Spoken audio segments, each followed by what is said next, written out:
আজকে আমি আপনাদের সাথে একটা নতুন এক্সপেরিমেন্ট এক্সপ্লোর করতে যাচ্ছি। পুরোটা দেখতে সাথেই থাকুন। আমি আসলে আমার একটা সালোয়ার ছিল সাদা রঙের। তো আমি সেটাকে টাই ডাই করবো হলুদের গুঁড়া দিয়ে। তো ভাবলাম আপনাদের সাথে একটু শেয়ার করি। বলেই রাখি, আমি প্রথমে একটা পাত্রে পরিমাণ মতো পানি নিয়ে তার ভিতরে ফিটকিরি আর লবণ দিয়ে ফুটাতে দিয়েছি। তো এর এরপর আমি এসে এটাকে বাঁধার চেষ্টা করি। মানে আমি দুইটা পাকে একসাথে করে, এখানে আমি পয়সা দিয়ে প্রথমে ট্রাই করতেছিলাম, কিন্তু পয়সা দিয়ে অনেক লেন্দি প্রসেস হয়ে যেত, যার জন্য আমি পয়সাটা বাদ দিয়ে দুইটা প্যান্টের দুইটা পাকে একসাথে সুন্দর করে ভাঁজ করে নিয়ে তারপর আমি আস্তে আস্তে করে বাঁধার চেষ্টা করি।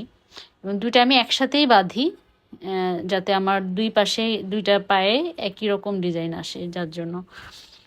তো আমি এভাবে পুরোটা বাঁধতে থাকি। এটা আসলে ন্যাচারাল টাই ডাই, এটা বাইরের কান্ট্রিতে অনেক বেশি ফেমাস, বাট আমাদের দেশে এতটা ফেমাস না। কিন্তু এটা আমাদের শরীরের জন্য ভালো, যেহেতু এখানে কোনো কেমিক্যাল নাই। তারপর আমাদের পরিবেশও দূষণ হয় না। আসলে এই ছোট ছোট জিনিসগুলোকে আমরা যদি একটু চেষ্টা করি, তাহলে অনেক পুরনো জিনিসকেও অনেক নতুনভাবে আমরা দেখতে পারি, নতুনভাবে এক্সপ্লোর করতে পারি।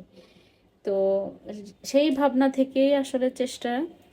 তো আমি এখানে দেখতে পাচ্ছেন, আমি হাত দিয়ে মেপে মেপে আসলে খুব শর্টকাটে আমি হাত দিয়ে মেপে মেপে এটার মানে কতটুকু লেন্থে লেন্থে আমি এই যে সুতি দিয়ে বাঁধছি, এটা আমি বোঝানোর ট্রাই করতেছি।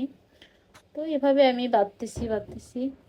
আহ, আমার এই সালোয়ারটাতে একটা স্পট পড়ছিল কোনোভাবে, আই ডোন্ট নো, যার জন্য আমি ভাবলাম এটাকে পড়েই আছে, কেননা আমি একটু এক্সপেরিমেন্ট করি, দেখি হলুদের গুঁড়া দিয়ে কেমন হয়।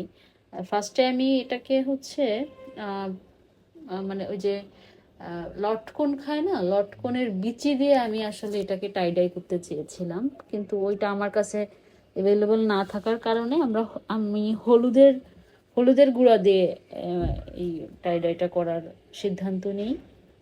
এরপর আমি একে একে সবগুলো বেঁধে নিই খুব সুন্দর করে, খুব টাইট করে বাঁধতে হবে।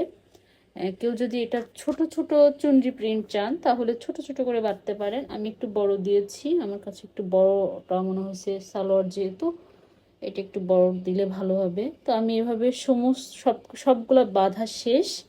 তো এরপরে আমি চলে গেলাম ফিটকিরি ভেজানো পানিতে, ফিটকিরি এবং লবণ যেখানে ভিজিয়ে রেখেছি। তারপর আমি এটাকে খুব ভালো করে সোক করে নিচ্ছি এবং একটু ফুটিয়ে নিয়েছি। ভালো করে ফুটানো হয়ে গেলে আমি এখান থেকে তুলে নিয়ে এটা রেখে দিব সাইডে। এরপর আমি হচ্ছে একটা পানির মধ্যে হলুদ খুব সুন্দরভাবে ফুটিয়ে নিব। ফুটিয়ে এটার স্মেলটা যখন এক্সট্র্যাক্ট হয়ে আসবে, তখন আমি এর ভিতরে ফিটকিরি থেকে ভিজানো সেই আমার সেই প্যানটাকে আমি চিপে এর ভিতরে দিয়ে দিব। পরের পার্ট